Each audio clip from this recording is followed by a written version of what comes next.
नमस्कार, स्वागत है आप सभी का हिमाचल प्रदेश की खबरों में। मैं हूं आपके साथ ज्योति। रुक करेंगे खबरों का। हिमाचल प्रदेश के पहले सीएम और हिमाचल निर्माता डॉक्टर यशवंत सिंह परमार की आज 117वीं जयंती है। इस मौके पर शिमला के रिज मैदान पर यशवंत सिंह परमार की प्रतिमा पर पक्ष और विपक्ष के नेताओं ने एक साथ श्रद्धा सुमन अर्पित किए और प्रदेश विधानसभा में श्रद्धांजलि समारोह में हिमाचल निर्माण में यशवंत सिंह परमार के योगदान को याद किया। इस मौके पर विधानसभा के अध्यक्ष कुलदीप सिंह पठानिया, नेता प्रतिपक्ष जयराम ठाकुर, कैबिनेट मंत्री हर्षवर्धन चौहान, रोहित ठाकुर, विक्रमादित्य सिंह और सीपीएस मोहन लाल, मेयर सुरेंद्र चौहान मौजूद रहे और विपक्ष से विधायक बलवीर वर्मा, रीना कश्यप ने भी डॉक्टर परमार को श्रद्धा सुमन अर्पित किए। आज के संदर्भ में जो हिमाचल प्रदेश हमको दिखता है या हिमाचल प्रदेश का जो वर्तमान स्वरूप है, उसको बनाने में और यहाँ तक पहुँचाने में जो उनकी दृष्टि थी, विजन था, उसका बहुत बड़ा योगदान है। जब वो मुख्यमंत्री थे तब तो उन्होंने हिमाचल प्रदेश के विकास में एक प्रमुख योगदान दिया, लेकिन उनका जो विजन था उसको मुसलसल आगे सरकारों ने, जो अगले मुख्यमंत्री और ठाकुर रामलाल जी के रूप में, आदरणीय श्री वीरभद्र सिंह जी के रूप में, शांता कुमार जी के रूप में, प्रोफेसर प्रेम कुमार धूमल जी के रूप में या जयराम जी के रूप में, और वर्तमान में ठाकुर सुखविंदर सिंह सुक्खू जी के रूप में जो उनका विजन था, दृष्टि था, उसको आगे ले जाने में काम कर रहे हैं। इसीलिए हिमाचल प्रदेश आज अग्रणी राज्य के रूप में सारे देश में जाना जाता है। देखिए, डॉक्टर यशवंत सिंह परमार जी के जीवन से हमको एक चीज नहीं, बहुत सारी चीजें सीखने को मिलती है। आगे बढ़ने के लिए संघर्ष करना, लक्ष्य कितना भी कठिन हो, मुश्किल हो, जटिल हो, लेकिन उसको हासिल किया जा सकता है। और उस लक्ष्य को हासिल करने के लिए आपको त्याग करने के लिए भी तैयार रहना चाहिए। वो एक जज की भूमिका निभा रहे थे, लेकिन उनको लगा कि इस लक्ष्य को हासिल करना ऐसी परिस्थिति में संभव नहीं। इस दायित्व पर उन्होंने वो दायित्व छोड़ा और छोड़ करके हिमाचल प्रदेश जो आज हमारे सामने है, इसको बनाने में एक बहुत महत्वपूर्ण भूमिका निभाई। इसलिए उनको हिमाचल प्रदेश निर्माता के रूप में हम कहते हैं और जानते हैं। हिमाचल में प्रदेश सरकार 69 आदर्श अस्पताल स्थापित करने जा रही है, जिसमें हर विधानसभा क्षेत्र में एक आदर्श अस्पताल बनाया जाएगा। इसको लेकर शुक्रवार को स्वास्थ्य मंत्री डॉक्टर कर्नल धनीराम सांडल ने जानकारी दी कि प्रत्येक विधानसभा क्षेत्र से एक अस्पताल चयनित करके उसे आदर्श अस्पताल में बदला जाएगा। साथ ही कहा कि हर एक आदर्श अस्पताल में विभिन्न विभागों के 6 एक्सपर्ट डॉक्टर भी नियुक्त किए जाएंगे और इसको लेकर 34 डॉक्टरों की एक टीम आने वाले दिनों में नियुक्त की जाएगी। वहीं शिमला में मरीजों की एमआरआई न होने से दुखी लोगों ने एक वीडियो में अपना दुख जाहिर किया है। ऐसे में लगातार सोशल मीडिया पर वायरल हो रहे वीडियो को लेकर स्वास्थ्य मंत्री ने आईजीएमसी में एमआरआई की नई मशीन लगाने की बात कही है और इसको लेकर टेंडर जारी कर दिए जाने की भी बात कही है। जो अधिसूचित भी कर दिया गया है। जब फॉर एग्जाम्पल मैं आपको सोलन के बारे में बताऊँ तो हमारा सोलन रीजनल हॉस्पिटल डिजिटल विजय इज आदर्श स्वास्थ्य संस्थान। आदर्श स्वास्थ्य संस्थान में कैसे हम डॉक्टर को पूरा करेंगे, उसी तरह से पहला स्टेप जो भी लिया गया है, जिसमें लगभग 32 स्पेशलिस्ट डॉक्टर भेजे गए हैं जो चले जा रहे हैं। अगले 3-4 दिनों में आपसे पब्लिश भी देख पाएंगे। नई मशीन लेने की नई प्रोसेस शुरू होगी, जल्दी आपके पास मशीन आ जाएगी। कई रात का वीडियो वायरल हो रहा है, बहुत सारे पेशेंट सुबह से देर वेटिंग फॉर देयर टर्न, लेकिन रात को लास्ट में नहीं थी, उसका कंपोनेंट खराब हो गया था। मैं आई में रात को देंगे नहीं होना एमआरआई, नहीं होगी, प्रोसेस हो गई। We are buying. लेकिन कुछ एक लोग बैठे हो रहे हैं जिनकी अप्रोच है उनकी हुए आम लोगों के नहीं। अच्छा, अगर ऐसा कुछ हुआ है तो उसमें if that has happened then it will be investigated, inquired के किसी का हुआ किसका नहीं हुआ, which is wrong. Anything wrong will be duly punished. Shimla में देर शाम बीजेपी विधायक दल की बैठक नेता प्रतिपक्ष जयराम ठाकुर की अध्यक्षता में आयोजित हुई। इस बैठक में बीजेपी प्रदेश अध्यक्ष डॉक्टर राजीव बिंदल, संगठन महामंत्री सिद्धार्थन, प्रदेश महामंत्री बिहारी लाल शर्मा विशेष तौर पर उपस्थित रहे। बैठक में प्रदेश में मानसून में हुई आपदा को लेकर चर्चा की गई। वहीं बीजेपी प्रदेश प्रवक्ता और विधायक बलबीर वर्मा ने कहा कि बीजेपी के सभी विधायकों ने अपने अपने विधानसभा क्षेत्र में भारी बारिश और बाढ़ से हुए नुकसान का पक्ष विधायक दल के सामने रखा है। उन्होंने कहा कि सभी जानते हैं कि विधानसभा का मानसून सत्र अगस्त के महीने में होता था, लेकिन इस बार जो सत्ता पक्ष में सरकार है वो इसको आगे खींच रही है, क्योंकि वो न तो हमारा विरोध सहन कर पा रही है, न ही जनता का विरोध सहन कर पा रही है।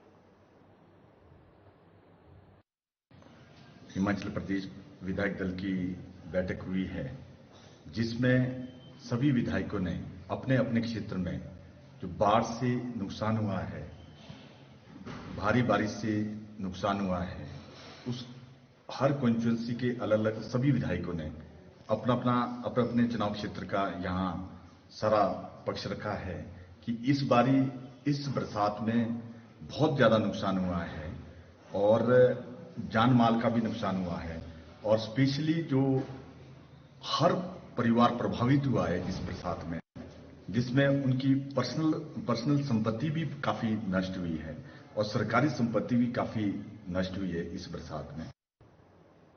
हिमाचल में आसमान से बरसी आपदा में सैकड़ों लोगों के बेघर होने के साथ ही कई लोगों को जान से हाथ धोना पड़ा है। ऐसे में राहत और बचाव कार्य के साथ ही पक्ष विपक्ष में राजनीतिक बयानबाजी हावी हो गई है। वहीं बीजेपी ने प्रदेश की कांग्रेस सरकार पर राहत के पैसों की बंदरबाट के आरोप और केंद्र से मिल रहे सहयोग का आभार न जताकर एहसान फरामोश होने की बात कही है। इसको लेकर बीजेपी प्रदेश अध्यक्ष राजीव बिंदल ने कहा है कि केंद्र के सहयोग के बाद सीएम की तरफ से आभार का एक शब्द तक नहीं निकला है। सरकार जिस तरह से व्यवहार कर रही है, यह हिमाचल की जनता के साथ छल है। वहीं उन्होंने कहा है कि सीएम हिमाचल की जनता के साथ राजनीति कर रहे हैं। केंद्र ने आपदा में प्रदेश का सहयोग किया है, लेकिन सरकार की तरफ से आभार तक नहीं जताया गया। ये व्यवहार उचित नहीं है। हिमाचल की जनता के साथ एक छल है। आप 4 बार धन्यवाद करेंगे, जो सामने वाला आपको सहयोग देने के लिए आया, आपके साथ जा रहा है, आपको महत्व दे रहा है, महत्व देने के साथ हिमाचल की जनता के साथ खड़ा है, घोषणा कर रहा है कि हाँ भाई सारे 4 लेन हाईवेज हम ठीक करके देंगे।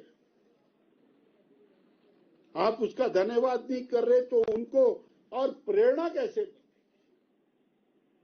उनको सहयोग की प्रेरणा कैसे मिलेगी? हिमाचल प्रदेश की जनता के साथ और राजनीति कर रहे हैं, ये आज मैं स्पष्ट शब्दों में कह रहा हूं। हिमाचल में आई आपदा को देखते हुए इस बार मानसून सत्र देरी से आयोजित होने की संभावना है। ऐसे में विपक्षी दल बीजेपी ने इसको लेकर सवाल खड़े किए हैं और सरकार पर चर्चा से भागने के आरोप लगाए हैं। वहीं बीजेपी विधायक रणधीर शर्मा ने कहा है कि प्रदेश में इस बार बारिश में भारी नुकसान हुआ है और कई लोगों ने इस आपदा में अपनी जान भी गंवाई है। वहीं प्रदेश में आपदा को देखते हुए बीते दिन बीजेपी विधायक दल की बैठक शिमला में बुलाई गई, जिसमें जान गंवाने वाले लोगों की आत्मा की शांति के लिए प्रार्थना की गई। इसके अलावा कई प्रस्ताव भी इसमें पारित किए गए।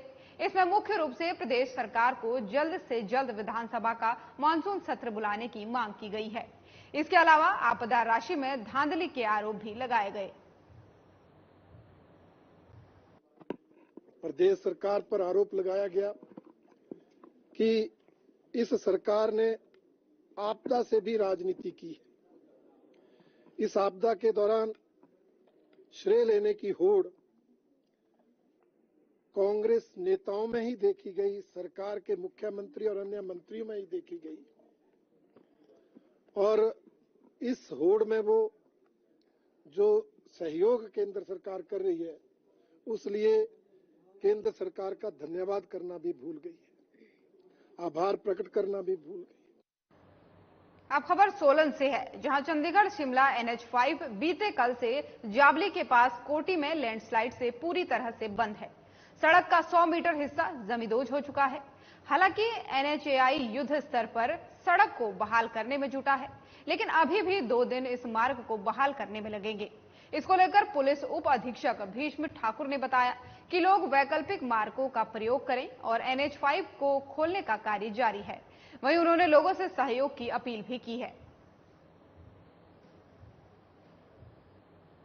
देख ही रहे मौके पे काफी जो है सलाई जाने पाइप का जो है पूरी तरह से जो है 4 लाइन खत्म हो चुका है, करीब जो है 100 मीटर का एरिया जो है युद्ध स्तर पे कार्य जो है चला हुआ है NHAI द्वारा और कंट्रैक्टर द्वारा और प्रशासन द्वारा रात दिन यहाँ पे युद्ध स्तर पे कार्य चला हुआ है। जो पुलिस ने वैकल्पिक रास्ते ट्रैफिक के लिए चिन्हित किए गए हैं। सबसे पहले एक जो वैकल्पिक वो रास्ते हैं वैकल्पिक LNG के लिए, लाइट मोटर व्हीकल्स के लिए, जिसमें जो पिकअप और टाटा 460 में उसी में है। ये रास्ता जो है छोटी जंगेश्वरी होते हैं परमाणु, और दूसरा रास्ता जो है सोनारखी होते गोरजी होते हैं परमाणु से जुड़े। हिमाचल प्रदेश में फिर से मानसून सक्रिय होने जा रहा है। प्रदेश में 4 अगस्त से 7 अगस्त तक भारी बारिश को लेकर मौसम विभाग ने चेतावनी जारी कर दी है। इस दौरान चंबा, कांगड़ा, शिमला, कुल्लू, मंडी, बिलासपुर, हमीरपुर, ऊना, सोलन और सिरमौर में भारी बारिश हो सकती है। मौसम विभाग की ओर से इसको लेकर ऑरेंज अलर्ट भी जारी कर दिया गया है। कई हिस्सों में तेज बारिश के साथ लैंडस्लाइड और नदियों के उफान पर रहने की भी संभावना जताई जा रही है। आपको बता दें कि जुलाई महीने में प्रदेश के तकरीबन सभी जिलों में जमकर बारिश हुई है और जुलाई महीने में बारिश ने 40 सालों के रिकॉर्ड को तोड़ दिया।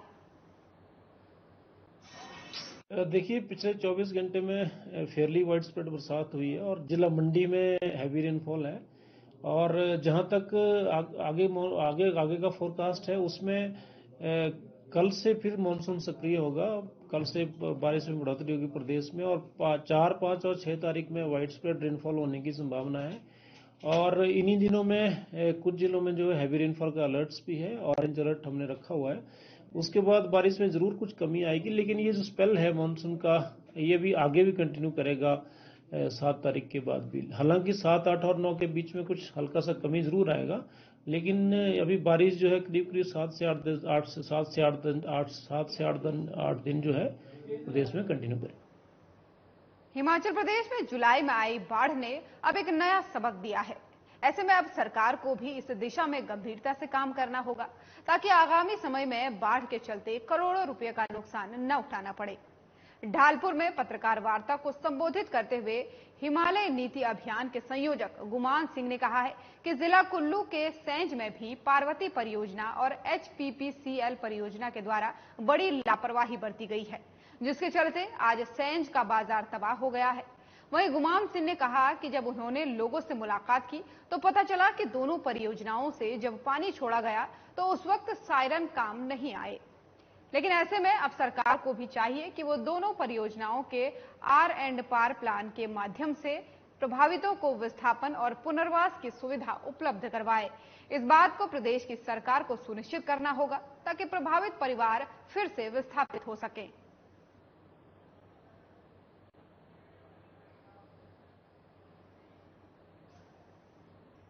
और हिमाचल प्रदेश की खबरों में फिलहाल इतना ही। नमस्कार। अधिकांश लोगों की धारणा है कि